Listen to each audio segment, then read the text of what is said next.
సామెతల గ్రంథము 9వ అధ్యాయము 11వ వచనంలో చక్కటి జ్ఞాని అయిన సొలొమోను మాట్లాడుతున్నటువంటి మాట ఏమిటి అంటే, సామెతల గ్రంథము 9వ అధ్యాయము 11వ వచనము అనగా 9వ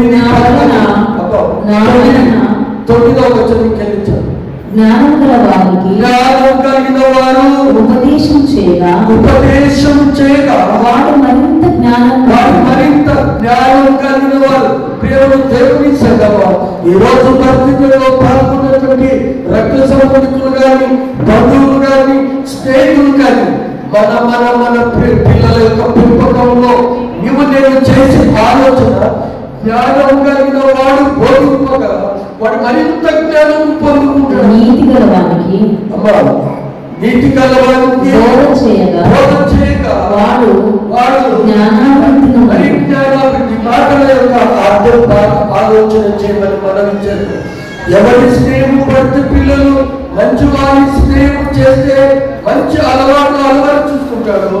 తిరుగుపోతూ తాగుపోతూ లేకపోతే చూతులుగా తిరుగుతుంటే వాళ్ళ అలవాటు వస్తున్నాయి. కానీ జ్ఞానం గల వారి యొక్క స్నేహం చేసినప్పుడు మంచి జ్ఞానం ఉంటుంది అని లేఖనాలు చదివిస్తున్నాయి. ప్రేమ దేవుడు ఇదే జ్ఞాని అయిన సొలొమోను మాట్లాడతాడు. ఇదిగో సామెతల గ్రంథం 26వ వచనంలో అంటాడు, ఇదిగో బాలుడు నడవలసిన మార్గము వానికి నేర్పండి, పెద్దవాడైన తర్వాత తొలగిపోడు. ప్రేమను దేవుడు పిల్లలు తల్లిదండ్రులైనటువంటి రవి సత్యమని ఈ మాటలను బాగా ఆలోచించాలి. నీ పిల్లలను పెద్ద చేయడమే కాదు, నీకు గర్భఫలము దేవుడిచ్చిందంటే నీవు ధన్యుడవు అంటుంది. వారు నీ భార్య ఫలించు ద్రాక్ష వలెను, నీ పిల్లలు భోజన పువ్వుల చుట్టూ మొక్కలే ఉంటారు. యెహోవా యందు భయభక్తులు కలరు ఈ రాజు ఆశీర్వదింపబడతారు. ఎప్పుడైతే యెహోవా యందు నీవు భయభక్తులు కలిగి మరి ప్రార్థన జీవితం కలిగి మరి దేవుని సన్నిధిలో సంఘారాధనలో ఎప్పుడైతే పాల్పొక్కులు పొందుతావో, దేవుని పరిచర్యలో ఉంటావో, విశ్వాసం కలిగిన జీవితంలో ఉంటావో, ఇదిగో యెహోవా యందు భయభక్తులు గలవారిని దేవుడు సియోనులో నుండి ఆశీర్వదించే దేవుడు. ఈ రోజు నీకు గర్భఫలం ఇచ్చింది. 1 సంవత్సరం అంతా మరి దేవుడు కాపాడిన దేవుడికి నీ పిల్లలైనా నీవు ఏ విధంగా భయభక్తులు కలిగి ఉంటావు. ఇక్కడ జ్ఞాని సొలొమోను అంటాడు. ఇప్పుడు 11వ వచనం 9వ అధ్యాయం 11వ వచనం, నా వలన దీర్ఘాయువు కలుగును, నీకు దీర్ఘాయువు కలుగును, నీవు జీవించు సంవత్సరములు అధికములు. హల్లెలూయా. ఆయుష్నిచ్చే దేవుడు ఇక్కడ మాట్లాడుతున్నాడు. ఇదిగో నువ్వు జీవించు సంవత్సరములు అధికంగా చేస్తానంటున్నాడు. ప్రియమైనటువంటి దేవుని సందర్భం ఈ రోజు మందిరంలో ప్రార్థనలో ఉన్నటువంటి బంధువులైనప్పటికీ, స్నేహితులైనప్పటికీ, తల్లిదండ్రులైనప్పటికీ జాగ్రత్తగా ఆలోచించమని మనం చేస్తున్నారు. మరి పిల్లల పెంపకంలో ఈ బాధ్యత ఏమై ఉంటుంది? ఈ రోజుల్లో చాలా మంది సెల్ ఫోన్ ఇస్తున్నారు. ఏమని ఏడవగానే సెల్ ఫోన్ ఇస్తున్నారు. కానీ అది పద్ధతి కాదు. ఇంకొక విషయం ఏంటంటే, ఇప్పుడు ఈ అమ్మాయి ఆర్థిక ఎవరు అంటే మొదటి చదువులో మా సాగర్ వాళ్ళ పాప విషయంలో కూడా అదే మాట్లాడమని. ఈ అమ్మాయిని ఎవరి కూతురు అంటే రవి కూతురు లేకపోతే తల్లి పేరు చెప్తారు. కానీ పరిశుద్ధ గ్రంథంలో ఏ బోధకుడు చెప్పలేదండి మీరు పేరు పెట్టుకోండి. ఏ బోధకుడు ఇంతవరకు చెప్పలేదు. ఎవరి పిల్లలంటే రవి పిల్లలు అంటారు, మన పిల్లలు అంటారు. అది ఆనవాయితీ వస్తుంది.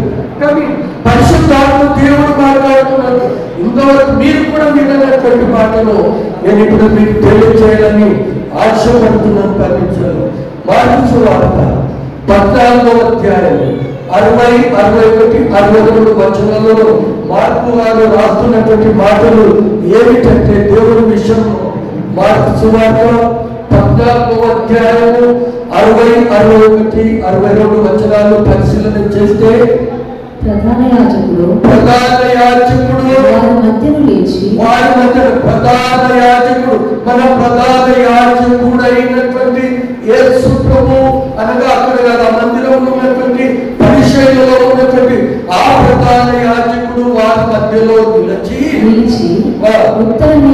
చెప్పవా? ఉత్తరమే నీవు చెప్పండి. యేసు ప్రభు యొక్క శ్రమల దినాల్లో యేసు ప్రభును రోమా సైనికులు బంధించినప్పుడు ఆ ప్రధాన యాజకుడు యేసు ప్రభుతో మాట్లాడుతున్నటువంటి మాట ప్రేమను దేవుని పిల్లలు ఈ రోజు మన మధ్యలో ప్రభువే వచ్చి నీ మధ్యలో నిలిచి ఇదిగో మాట్లాడుతున్న మాట మాట్లాడితే ఈ ఆర్మీక ఎవరు కూతురంటే సడన్ గా మనం దేవుని పిల్లలని చెప్పము. కానీ రవి గారి పిల్లలు తల్లి గారి పేరు పోతారు తల్లి పేరు అనుష దేవుడు స్తోత్రం. ఇప్పుడు మీరు వినాలి జాగ్రత్తగా. ప్రధాన యాజకుడు వారి మధ్యలో నిలిచి చెప్పవా పలుకుచున్న సాక్ష్యమేమని అయితే ఆయన ఉత్తరమేమి చెప్పగా తిరిగి ప్రధాన యాజకుడు పరమాత్ముడి కుమారుడవైన యాజకుడు యేసు ప్రభు గురించి ఇస్తున్నటువంటి సాక్ష్యము పరమాత్ముని కుమారుడవైన క్రీస్తువు నీవేనా అని ఆయన ప్రధాన యాజకుడు అడుగుతున్నాడు, నీవెవరు కుమారుడు అంటే పరమాత్ముని కుమారుడు. అవును నువ్వు అన్నట్టే అని యేసు ప్రభు చెప్పాడు. మరి ఆ యొక్క యేసు ప్రభుని గురించి ఆ ప్రధాన యాజకుడు చెప్పినటువంటి సాక్ష్యం ఏమిటంటే నువ్వు పరమాత్ముని కుమారుడువేనా అంటే యేసు ప్రభు నేను దేవుని కుమారుడనే. ఎంతమంది ఈ గర్భఫలాన్ని ఇదిగో దేవుని కుమారుడు దేవుడు ఇచ్చిన బహుమానమని చెప్పారు. ఇంకొక వ్యక్తి కూడా అమ్మగారికి తెలుసు కనుక ఇంకొక వ్యక్తి కూడా చెప్పినట్టుగా చూస్తాం. చాలా మందికి ఈ మాటలు ఇది దేవుని కుమారుడని యేసు ప్రభువుని ఆ ప్రధాన యాజకుడు ప్రశ్నించినప్పుడు ఆయన అవును నీవు అన్నట్టే అన్నాడు. మరి ఇదే మరి లూకాసు సువార్త 3వ అధ్యాయము 38వ వచనంలో ఇంకొక దేవుని కుమారుడే అని సాక్ష్యం పొందినటువంటి విషయం చెప్పి ముందుకు సాగుతాము. లూకాసు సువార్త 3వ అధ్యాయం 38వ వచనం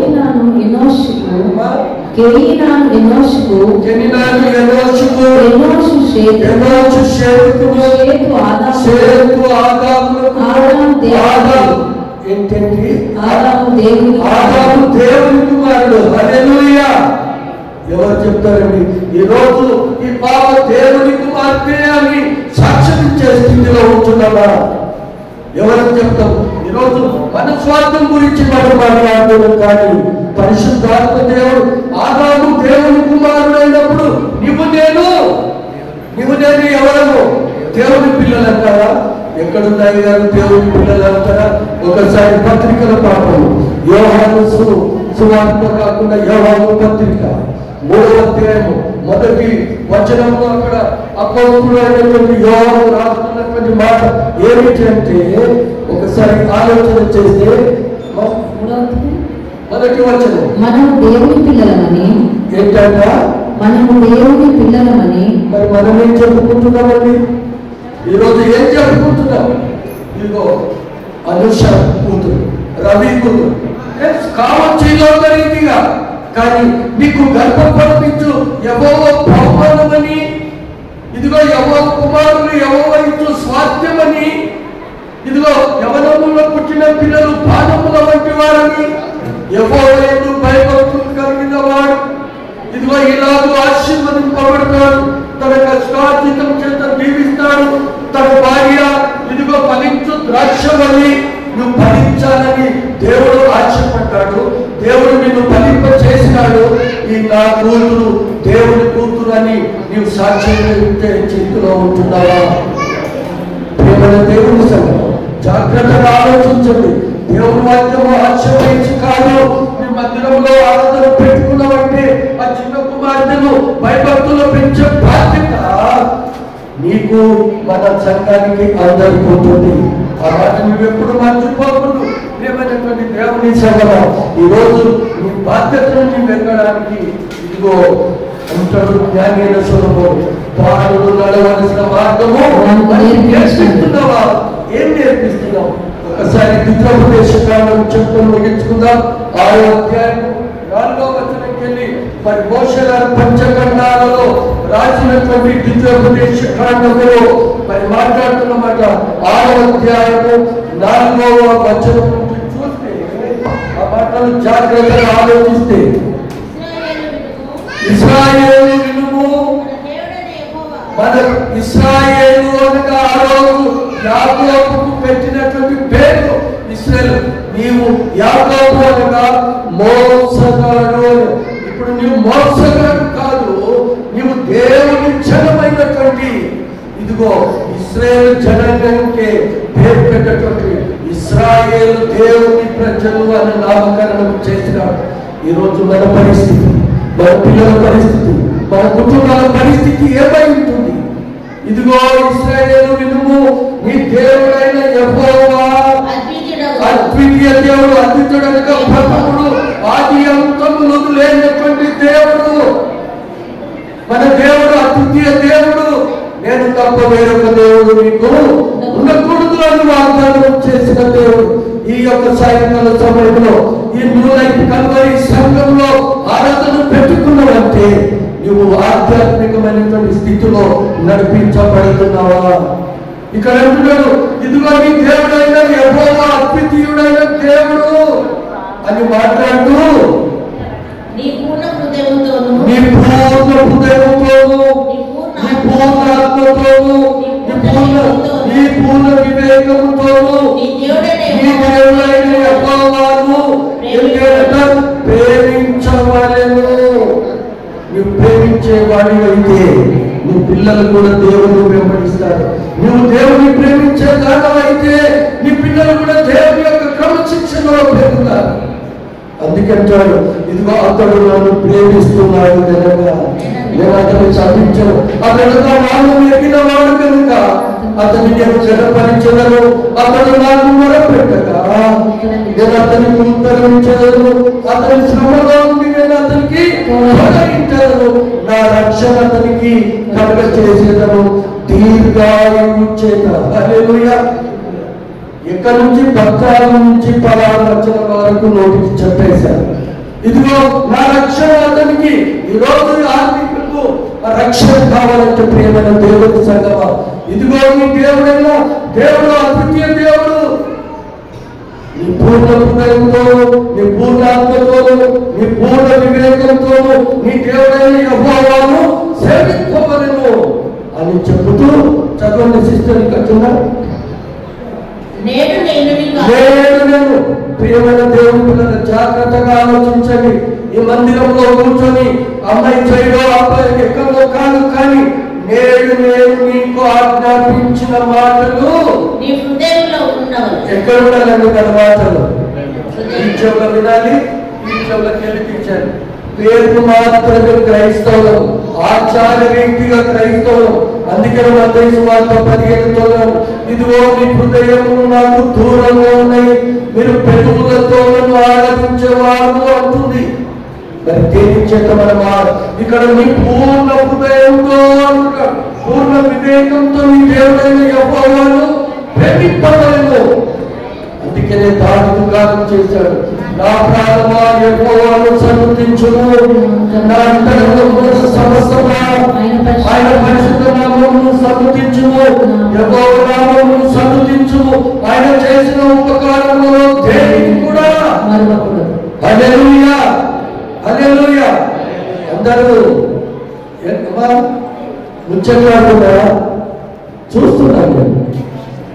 ఒక ఆనందంలో ఉన్నాం, దేవుని సన్నిధిలో ఉన్నాం, భయభక్తులతో కూడినటువంటి విశ్వాసంతో ఆనందించే స్థితిలో ఉన్నాం. కానీ మన అమ్మాయి పుట్టిందని సంతోషం కంటే దేవుడిచ్చిన బహుమానమని, మనము దేవుని పిల్లలమని మీరు ఎరుగరా అంటున్నాడు అపోస్తలుడైనటువంటి యోహాను రాసినటువంటి.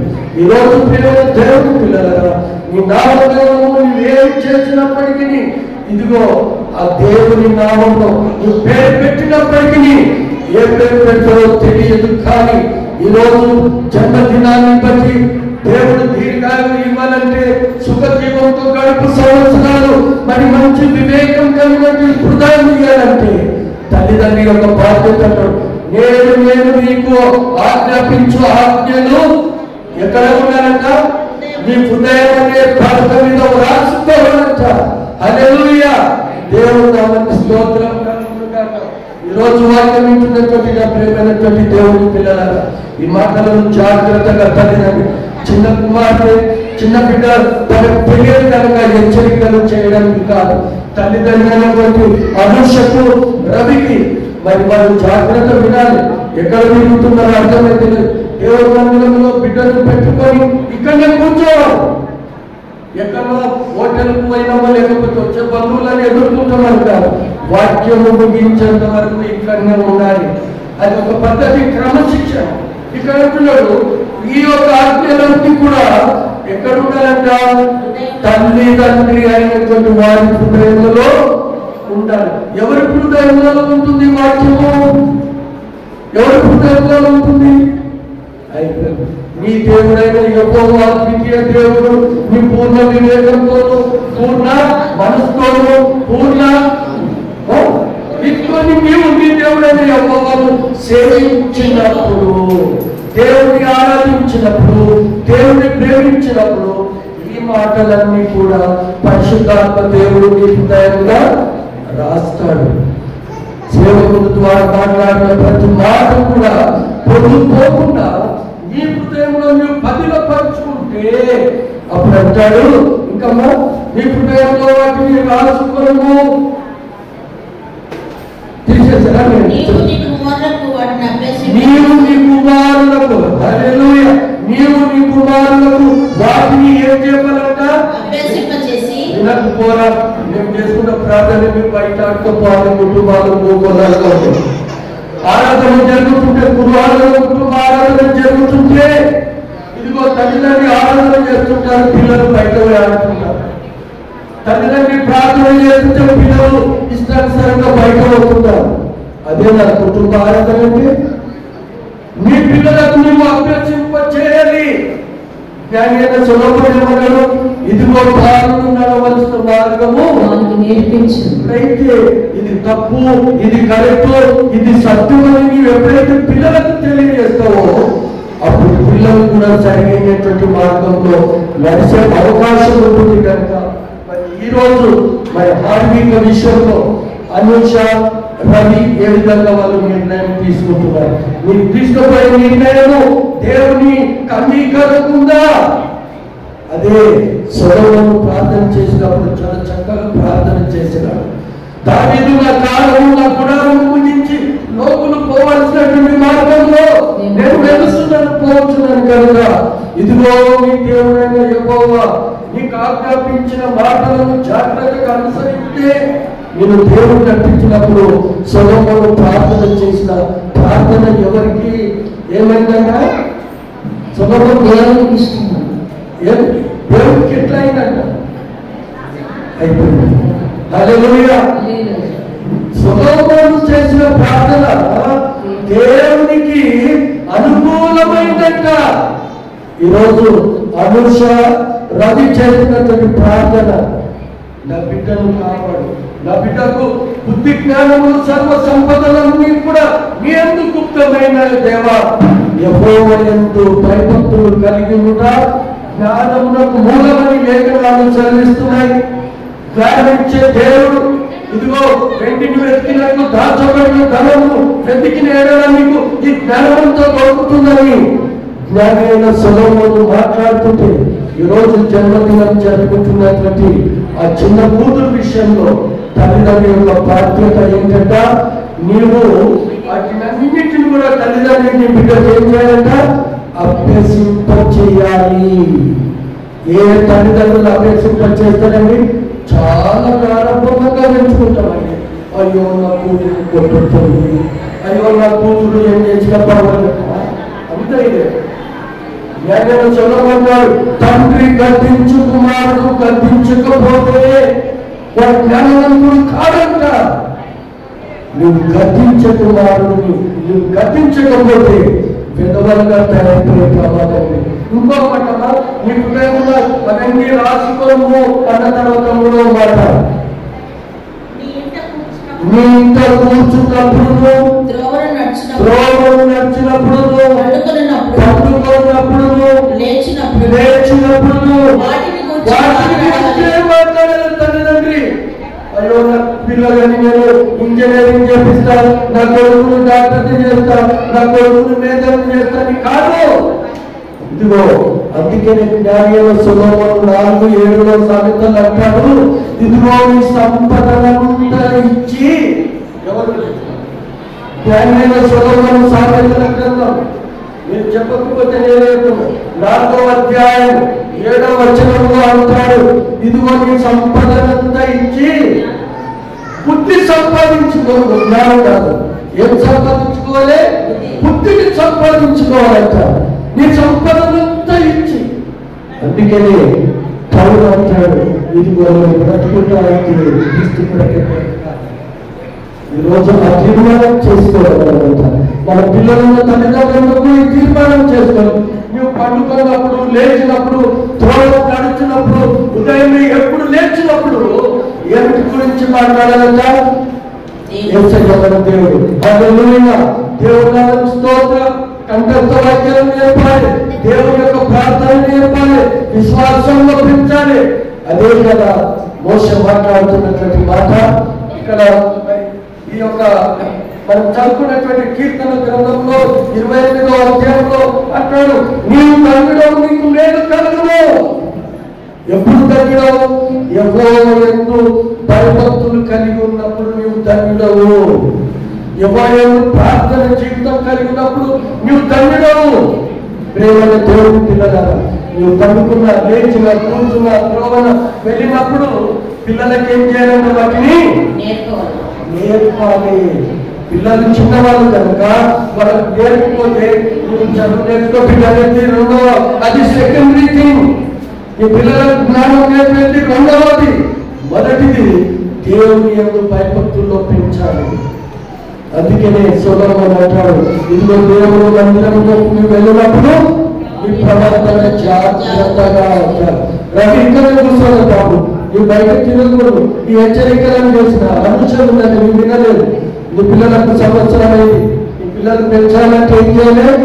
చాలా భయపడు. నీ కూర్చున్నప్పుడు, లేచినప్పుడు, పడుకున్నప్పుడు, త్రోవ నడిచినప్పుడు ఏం చేసినా వాటికి మీ పిల్లలకు ఏం చేయాలంట?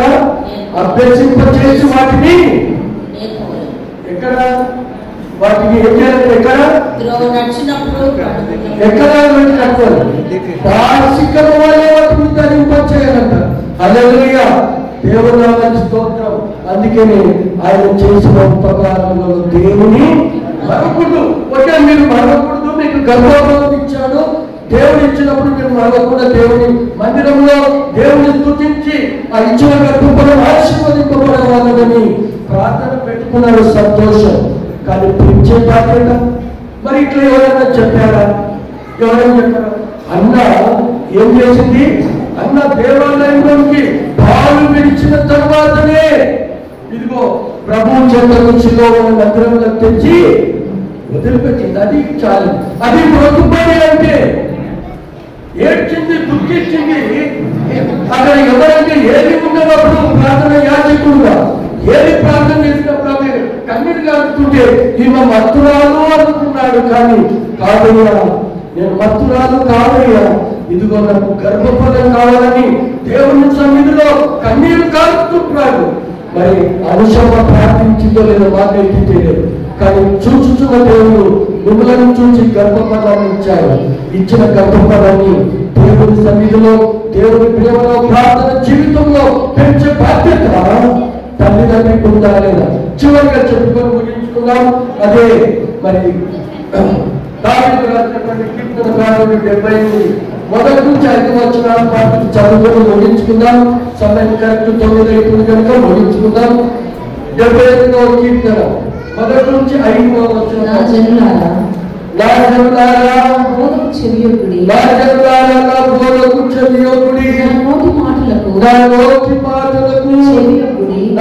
మాటలకు చెవియొగ్గుడి. నేను నోరు తెరిచి, నేను నోరు అనగా నా నోరు కదండి, నోరు కనుక నా నోటి నుంచి వచ్చే ప్రతి మాట దేవుని వాక్కు కనుక. అందుకని ప్రార్థన చేసినప్పుడు నేను అంటాను, ఇదిగో ప్రభా నీ నోటి మాటలు నా నోటి నుంచి మీరు మాట్లాడండి. అందరూ అనుకుంటే అది సేవకుని మాటలు కాదండి, దేవుడిచ్చే వాక్కు, దేవుని మాటలు కనుక. నేను నాడు తెచ్చి ఉపమానము చెప్పెదను పూర్వకాలపు గూఢవాక్యములను తెలియచెప్పెదను. తెలిసిన సంగతులను నాకు తెలిసిన ప్రియమైన దేవుని సంగమా, దేవుని పిల్లలారా, ఈ రోజు రవి కానీ అనుష కానీ వారి బంధువులు పిల్లలున్న ప్రతి తల్లిదండ్రి కానీ ఈ మాటలను జాగ్రత్తగా ఆలోచించాల్సిందిగా కోరుకుంటున్నాను. ఏమైనా మాకు తెలిసిన గూఢవాక్యములను నేను మీకు తెలియజెచ్చదను. మాకు తెలిసిన సంగతులను మా పితరులు మాకు వివరించిన సంగతులను చెప్పెదము. యెహోవా ఆయన బలమును ఆయన చేసిన ఆశ్చర్యకార్యములను దాచకుండా వాటిని వారి పిల్లలకు చెప్పెదము. ఇంతవరకు చెప్పిందంతా ఏంటి? జ్ఞానంలో సులభంగా అదే చెప్పాడు. ఇదిగో ఎలకన పాడినటువంటి అన్న అదే చెప్పింది.